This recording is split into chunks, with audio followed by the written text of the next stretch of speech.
여러분, 오늘 사무엘상 13장 같이 보도록 하겠습니다. 사무엘상 13장. 사울이 왕이 될 때에 40세라. 그가 이스라엘을 다스린 지 2년에. 자, 사울이 40세 왕이 되었네요. 자, 40세 왕이 되었는데 그가 2년 됐습니다. 왕이 2년 될 때에 이스라엘 사람 3,000명을 택하여 그 중에 2,000명은 자기와 함께 믹바스 베델산에 있게 하고 1,000명은 요나단과 함께 베냐민 기브아에 있게 하고 남은 백성은 각기 장막으로 보내니라. 아직 왕이 되었지만 그렇게 군인에 대한 어떤 조직은 약했던 것 같습니다. 그러다 보니까 3,000명가량만 상비군으로 늘 자기 곁에 있게 했다는 거죠. 그 중에서 자기 아들 요나단에게 1,000명을 떼어주고 자기는 2,000명을 데리고 있었다 이 말이죠. 그리고 나머지 예비군처럼 평소 때는 자기 집에 가서 일을 하다가 전쟁이 일어나면 이렇게 소집이 되는 그런 상황인 것 같아요. 그래서 다스린 지 2년에 이런 식으로 왕이 되었다 이 말이죠. 자, 요나단이 게바에 있는 블레셋 사람의 수비대를 침해 블레셋 사람들이 이를 들은지라 사울이 온 땅에 나팔을 불어 이르되 히브리 사람들은 들으라 하니 온 이스라엘이 사울이 블레셋 사람의 수비대를 친 것과 이스라엘이 블레셋 사람의 미움을 받게 되었담을 듣고 그 백성이 길갈로 몰려 사울을 따르니라. 요나단이 사울의 아들 요나단이 게바에 있는 블레셋 수비대, 원래는 이 게바라는 곳이 이스라엘 땅이었죠. 근데 아직도 블레셋이 점령하고 있어서 거기에다가 우리 땅이다 하고 블레셋이 최종 수비대를 두었겠죠. 그걸 요나단이 쳤어요. 그리고 이겼죠. 그러니까 이 블레셋 사람들이 가만히 있겠습니까? 온 군대를 거느리고 이스라엘 치러 오겠죠. 그 사실을 이스라엘이 블레셋 사람들의 수비대를 친 것과 블레셋 사람들의 미움을 받게 돼서 전쟁하게 되었다는 소식을 듣고 이제 예배군들이 길갈로 모입니다. 그래서 항상 보면 길갈이 중심이 된 것 같아요. 길갈이 앞에서도 사울이 길갈에서 왕이 됐지 않습니까? 그리고 길갈로 사람들이 모였더라. 길갈로 그 당시에 중심이 길갈이었던 것 같습니다. 블레셋 사람이 이스라엘과 싸우려고 모였는데 병거가 3만이요 마병이 6천이요 백성은 해변에 모래같이 많더라. 그들이 올라와 베다온 동쪽 민마스에 진침해. 자, 블레셋 사람들이 이스라엘과 싸우려고 모였는데 병거가 3만이라네요. 마병이 6천명, 백성은 전쟁하러 나온 백성은 해변에 모래 같더라. 근데 조금 성경이 잘못 기록된 부분이 아닌가 숫자적으로 뭐 점 하나 때문에 숫자가 틀려지니까요. 왜냐하면 병거라는 것은 우리로 말하면 전차 부대거든요. 앞에 말을 이렇게 끌게 하고 막 달리면서 하는 싸우게 하는 그런 병거. 근데 마병이 6,000명인데 병거가 3만 명이 될까? 오히려 반대라면 병거가 6천이고 마병이 3만이라면 이해가 되는데 병거가 3만이고 마병이 6천이다. 조금 생각해 볼 문제다 이 말이죠. 근데 뭐 또 이렇게 병거가 3만 병거에만 집중할 수도 있을 수도 있겠지요. 근데 학자들은 보니까 주석을 여러 번 보니까 이게 좀 잘못 기록된 부분인 것 같다라고 이야기를 하더라고요. 자, 병거가 3만 마병 6천이어서 해변의 모래처럼 군인들이 올라와서 베데원 동쪽 민마스에 진을 쳤더라. 이스라엘 사람들이 위급함을 보고 절박하고 굴과 수풀과 바위 틈과 은밀한 곳에 웅덩이에 숨으며 적들이 너무 많은 걸 보고 또 이스라엘이 가지지 못한 무기들, 이 병거는 이스라엘에 있지도 않고 이 말도 없고 그렇죠. 뭐 창칼도 없는 그런 상황이거든요. 왜냐하면 블레셋 사람들이 아예 힘을 가지고 있어서 이스라엘이 이런 창과 칼을 갖게 하지 못하도록 철기를 갖지 못하도록 만들었기 때문에 그래요. 농사 짓는 그런 도구만 있었죠. 그러니까 이 겁을 먹어가지고 이스라엘 백성들이 수풀과 바위 틈과 은밀한 웅덩이에 다 숨어버렸다 이 말이죠. 싸우겠다고 나와놓고 어떤 히브리 사람들은 요단을 건너 갓과 길르앗 땅으로 가되 사울은 아직 길갈에 있고 그들을 따르는 모든 백성은 떨더라.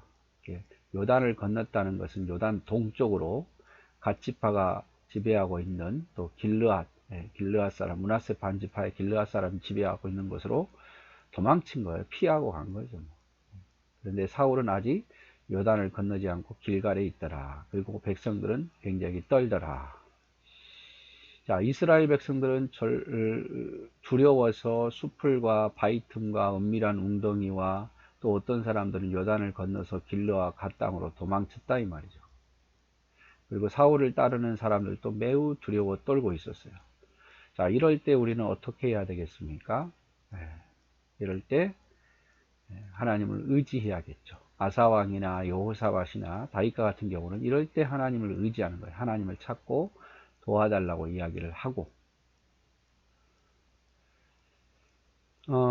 사울은 정예부대 3,000명을 먼저 뽑고 선발해서 2,000명은 자신과 함께 있고 1,000명은 아들 요나단과 함께 있게 하죠. 그런데 요나단이 2,000명을 데리고 와서 블레셋 초소를 칩니다. 이 일로 인해서 이스라엘을 블레셋이 공격하죠. 근데 그 수가 어마어마하다 보니까 이스라엘 어떻게 보면은 겁을 먹고 또 블레셋은 잘 됐다. 이렇게 왕이 세워졌는데 사울왕이 세워졌는데 이들을 그냥 두면 안 되겠다. 처음부터 이들의 싹을 잘라야 되겠다. 그런 마음으로 블레셋이 아마 쳐들어왔을 겁니다. 그 당시에 블레셋은 아주 강한 군대였거든요. 그래서 이스라엘은 길갈에 진을 쳤고 블레셋은 민막스에 진을 쳤는데 그 당시 이스라엘은 무기가 없었어요. 그러나 블레셋은 병거도 마병도 조직된 수도 많았습니다. 자, 사울은 사무엘이 정한 기한대로 이랫동안 기다렸으나 사무엘이 길갈로 오지 아니하매 백성이 사울에게서 흩어지는지라. 자, 보세요. 그나마 사울에게 있던 자들도 흩어집니다. 그나마 사울에게 있었던 그 2,000명도 흩어지죠.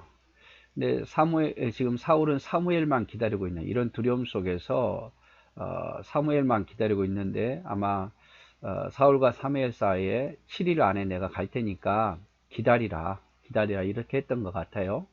근데 7일 동안 기다렸는데도 불구하고 오지 않으니까 더 백성들이 막 흩어지는 거예요. 불안감이 더 생기겠죠. 사울이 이르되 번제와 화목제물을 이리로 가져오라 하여 번제를 드렸더니 번제 드리기를 마치자 사무엘이 온지라 사울이 나가 맞으며 무난하매. 자, 사울이 이제 마음이 급했어요. 그래서 번제물과 화목제물을 가져와서 자기가 번제를 드립니다. 왕이 제사장 역할을 한 거죠. 뭐 두렵고 떨리는 마음에 급한 마음에 하나님께 이렇게 번제를 드리고 화목제를 드림으로 이것을 위기를 모면하라고 했겠죠. 백성들의 마음을 얻으려고 했을 것이고 그런데 드리자마자 사무엘이 온 거예요. 여기서 우리는 그런 생각할죠. 사무엘이 늦었으니까 사울이 이렇게 할 수밖에 없었지 않느냐라고 말할 수 있지만 절대로 왕은 번제물과 화목제를 제사장이 하는 일을 해서는 안 돼요.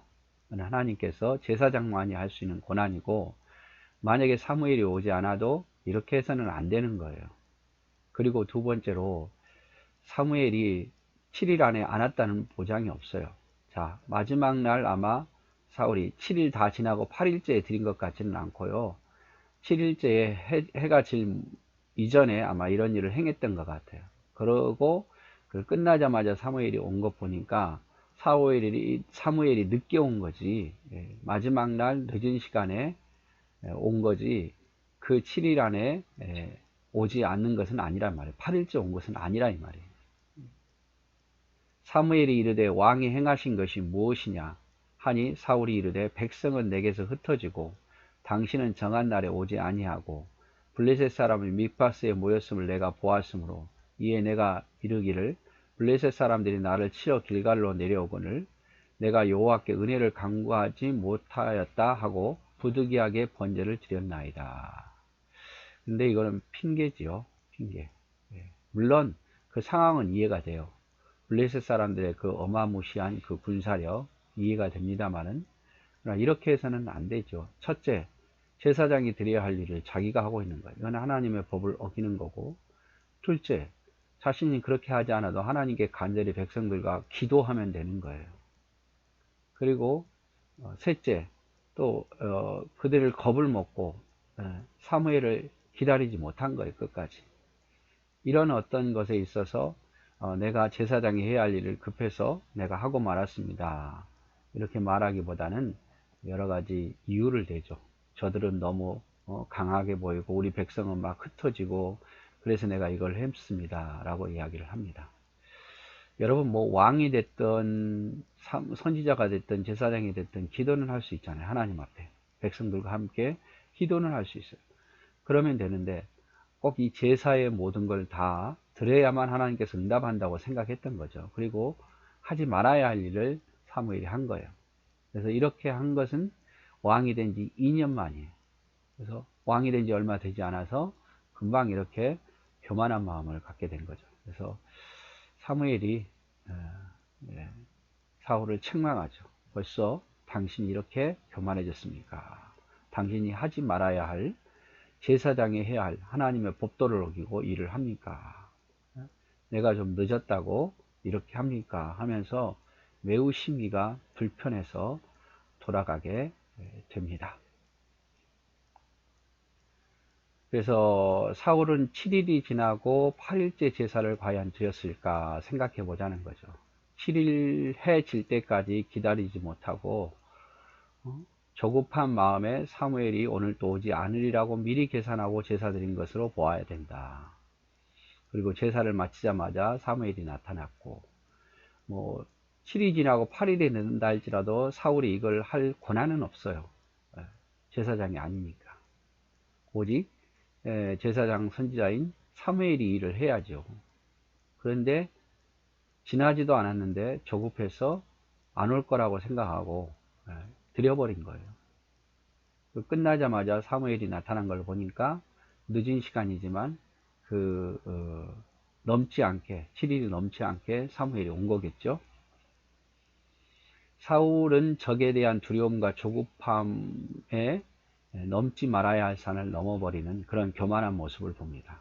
우리도 마찬가지입니다. 조급하다고, 두렵다고 내가 하나님께 하지 말아야 할 행동을 하면 안 된단 말이에요. 조급할수록 두려울수록 더 하나님 아버지가 이루어질 줄 믿고 그 앞에 엎드려 기도해야지, 조급하다고 두려워한다고 내 생각대로 내 마음대로 했다가는 실수할 수가 있죠. 우리가 여기서 배우는 게 그거예요. 그래서 사울왕은 하지 말아야 할, 자기에게 권한이 없는 걸 했어요. 조급함 때문에, 두려움 때문에. 백성들이 막 떠나니까. 그래서 목회자인 저도 성도들이 떠나는 모습이나 또 이런저런 모습을 보면서 조급해지면 안 되죠. 항상 그 상황 속에서도 평정심을 유지하고 하나님의 말씀대로 해야 그게 진리이지, 사람 때문에 또 어떤 환경 때문에 조급해지면 실수를 하더라고요. 여러분도 그런 상황이 온다 할지라도 편안한 마음을 가지고 하나님께 기도하면서 하면 그게 가장 지혜로운 방법이라는 거죠. 자, 오늘은 여기까지 같이 보도록 하겠습니다.